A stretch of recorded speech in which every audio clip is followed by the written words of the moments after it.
దయచేసి ప్రతి ఒక్కరూ చెట్లను పెంచండి.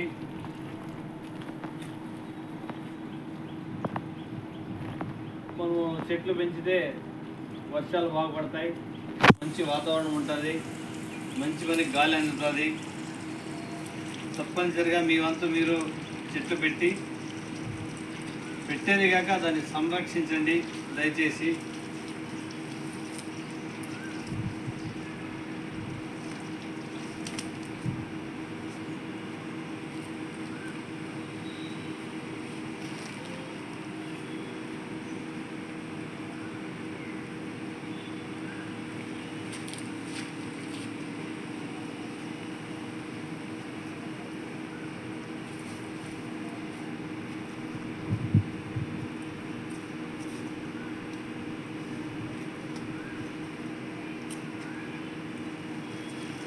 Salimos.